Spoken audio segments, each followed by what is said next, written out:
We all feel limited by something. Our circumstances, our energy level, location, health, or perhaps our sphere of influence. I think it's safe to say we all have our if only prayers. If only God would give us that job, then we wouldn't have to work so many hours, then we wouldn't be so tired, and then we could serve at the church more. Or if only those with decision-making powers would approve our plans for that special project or ministry launch or Bible study, whatever, then we could truly have impact.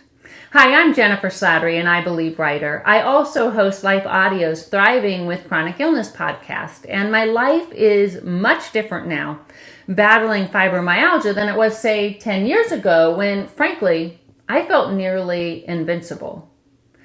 I can't travel like I used to, and though I still speak and serve, I have to cushion my activities with much rest, and I routinely battle pain, which, as was the case this past week, often robs me of my sleep and therefore my efficiency. On those days when I find myself staring almost blurry-eyed at a to-do list I wrote, not knowing a flare was coming, I can feel discouraged. Like my illness is hindering me from experiencing the abundant life God has for me. When I first got sick, I felt like I had completely lost myself. Like I was maybe half of who I should be, who I could be if I just figured out how to regain my old self. I spent so much time on the internet searching for that next cure or that supplement or remedy that would suddenly make me well.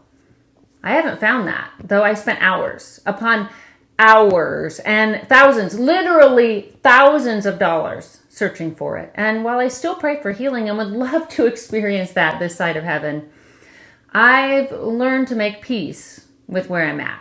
I've learned to embrace all God has for me now, in the middle of my struggle and limitations. In Psalm 139, verse 16, the psalmist prayed, "Your eyes saw my unformed body. All the days ordained for me were written in your book before one of them came to be."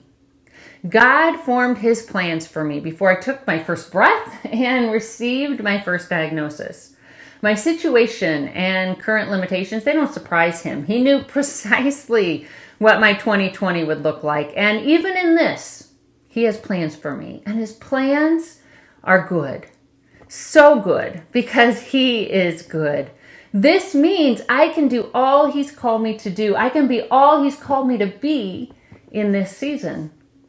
This gives me hope and peace, and it helps me rest in wherever I'm at now. That's not to say I still don't pray for healing or that I don't do all I can to stay as strong as possible, but I don't chase after health with the same obsession I once did. I've learned to live in the now. And this knowledge enables me to rest when I need to without guilt, because I am accepted and called, and I know with certainty that I have all the time, all the energy, and the opportunity to do all God has called me to do in this present season. Whether I'm actively serving or simply sitting in God's presence, I belong to and am accepted by the God who holds all my days. In my activity and my resting, he covers me with grace. I don't know what you feel like your current limitations are, but I do know that you are loved, you are accepted. You have all the energy and all of the time and all the opportunity to do everything that God has called you to do. And I pray that you will learn to rest with your Savior where you're at in this season, because he has good for you now.